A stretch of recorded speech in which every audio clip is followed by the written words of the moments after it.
Dans cette capsule, je te propose 3 outils pour mettre fin à cette mauvaise habitude que nous avons souvent de juger, pour passer vraiment à l'appréciation de soi, à la bienveillance envers soi et à honorer la personne que nous sommes.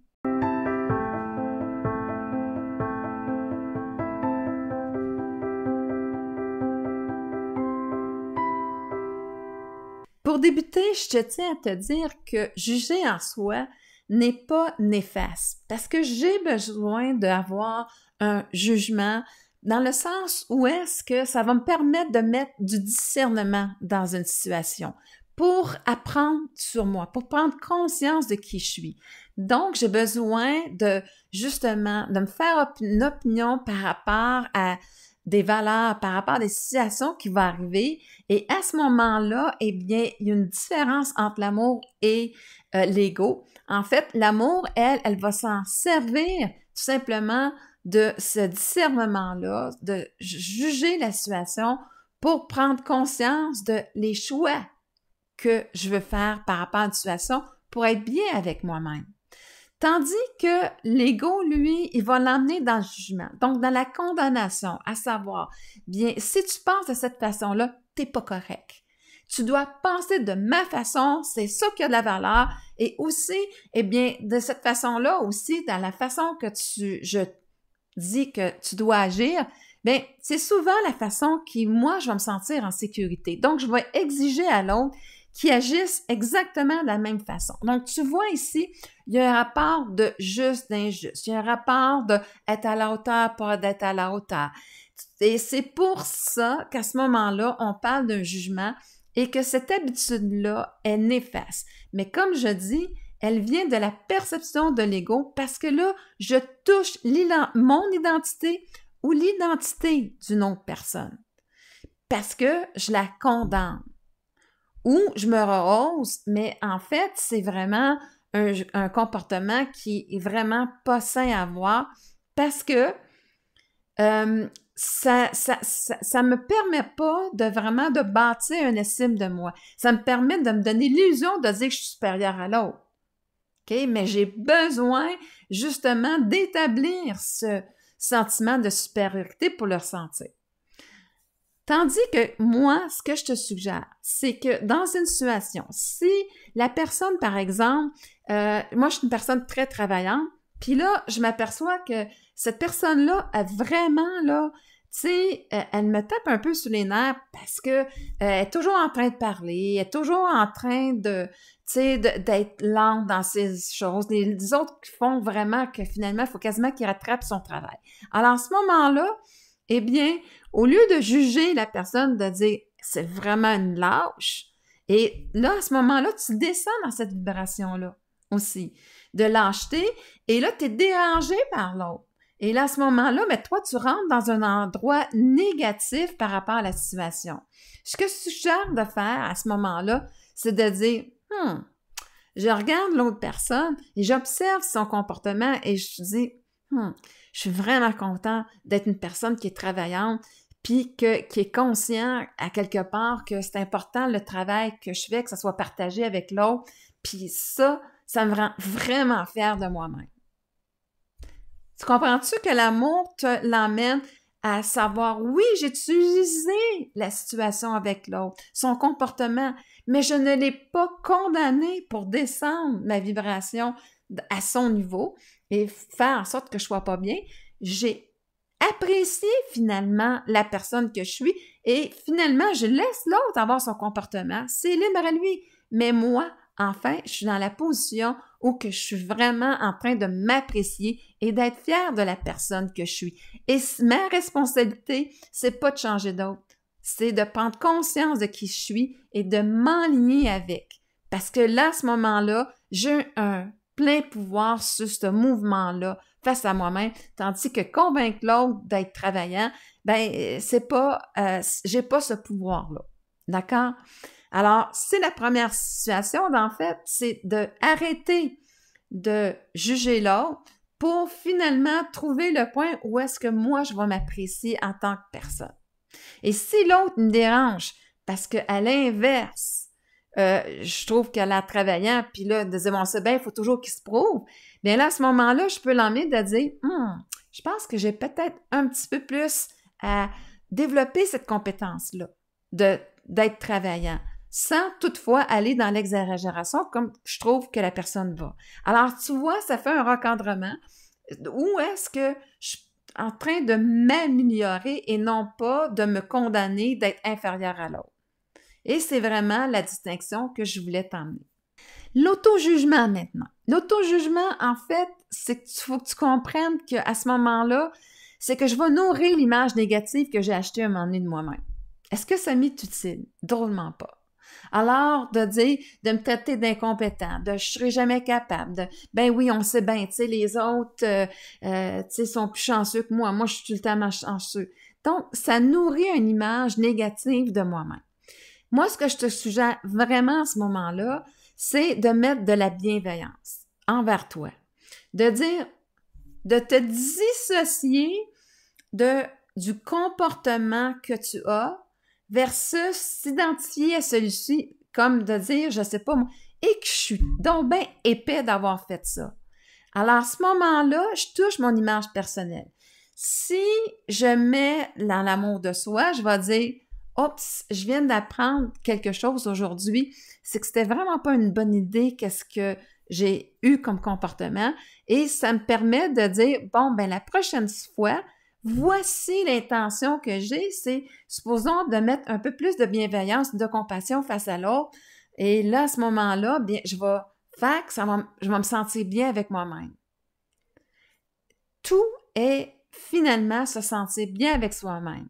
Et là, à ce moment-là, eh bien, j'en ai le plein potentiel. Donc, je vais mettre de la bienveillance pour améliorer, pour finalement sentir que je suis la meilleure version de moi-même de plus en plus parce que j'ai ces prises de conscience-là. Et à ce moment-là, bien, j'arrête d'entretenir cette image-là négative de moi-même et en me dissociant de gestes que je vais poser versus mon identité.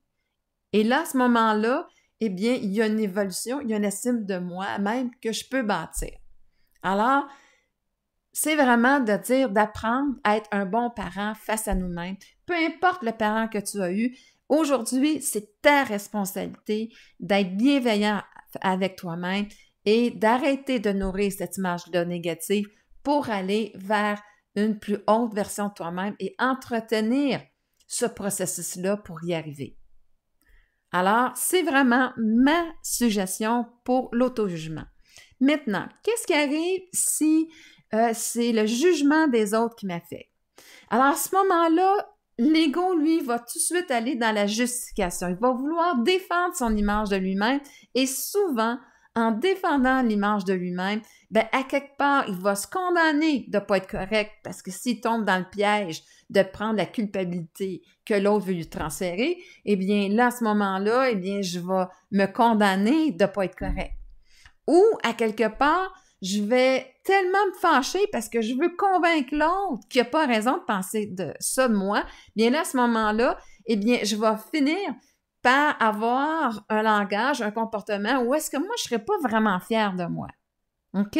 Et là, à ce moment-là, eh bien, c'est là où est-ce que je veux éviter d'aller. Parce que ça, c'est vraiment des comportements de l'ego. L'amour de soi, elle va considérer ce que l'autre est en train de lui dire. Et elle va considérer qu'est-ce que moi, je suis en train de penser de moi-même dans la situation. Et à ce moment-là, oui, je peux partager ma différence avec l'autre, mais je ne la défendrai pas. Je vais dire, regarde, t'es libre de penser ça. Voici, moi, qu'est-ce que j'ai pensé. La raison pour laquelle que je ne suis pas en train de me justifier. Je suis juste en train d'expliquer le raisonnement que j'ai eu face à la situation et dire, voici qui je suis. Donc, je n'arrive pas à me justifier face à l'autre. J'honore qui je suis en me positionnant à savoir, voici mes critères à moi et qu'est-ce qui a fait que j'ai posé ce geste-là. Alors, à ce moment-là, bien, je ne laisse pas le pouvoir à l'autre. Je ne suis pas en train, justement, de voir. L'ego a besoin de passer à l'autre, à travers l'autre, pour vraiment se reconnaître et d'avoir l'approbation de l'autre. L'amour de soi n'aura pas besoin de l'approbation de l'autre. Elle connaît sa valeur. Elle connaît l'intention. Alors, le truc ici, c'est que je retourne vers mon intention. Si l'intention que l'autre me projette n'a pas été la mienne, alors à ce moment-là, ça lui appartient. C'est probablement une blessure, quelque chose que lui a à régler avec lui-même, mais ça ne m'appartient pas. Moi, j'ai la responsabilité d'honorer mon intention, le geste que j'ai posé et la raison d'être en arrière. Comme je disais, je peux le partager ou pas le partager, mais j'en suis consciente et à ce moment-là, je suis intouchable. Intouchable parce que je le sais qu'à quelque part, c'était quelque chose de juste et adéquat.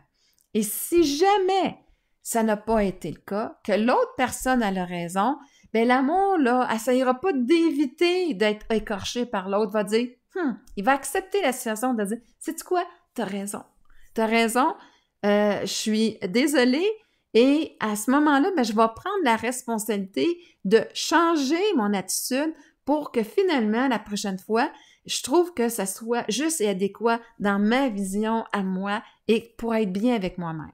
Et là, à ce moment-là, eh bien, j'ai fait la transformation de dire que j'ai arrêté de justifier à tort ou avec raison, mais je prends la responsabilité d'honorer mon intention ou de changer le comportement pour améliorer cette version-là de moi-même parce que je reconnais que j'aurais pu faire mieux. C'est vraiment le dernier conseil que je voulais t'apporter. En résumé, le jugement appartient à l'ego. En fait, c'est que sa concentration, son attention est toujours sur les négatifs, soit à nourrir l'image négative de lui-même, ce qui est vraiment pas utile. Je peux pas bâtir une estime de moi-même si je fais ça. Et aussi, sinon, c'est que je suis dans la peur de ne pas me sentir digne d'être aimé des autres.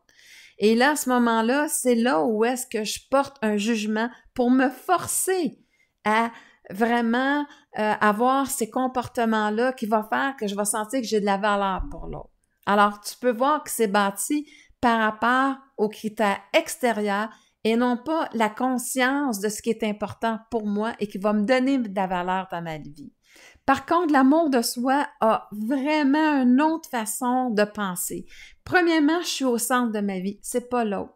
Alors, c'est vraiment cette conscience-là de la personne que je veux être pour être en amour avec moi-même. Je veux regarder de la façon que je vais agir et être fière de moi. Donc, je suis pas axée sur l'autre, mais sur mon attitude, l'amélioration de celle-ci et aussi de faire en sorte que qu'est-ce que je trouve important pour moi va avoir de la valeur pour moi. Et là, à ce moment-là, eh bien, je vais pouvoir justement bâtir une belle appréciation, une belle estime de moi-même parce que j'en ai l'entière responsabilité et l'entière pouvoir parce que j'ai repris ce pouvoir-là sur les autres. Je me le suis redonné. J'espère vraiment que je t'aurai inspiré à cesser le jugement pour finalement t'apprécier, mettre de la bienveillance dans ta vie et aussi honorer la personne que tu es.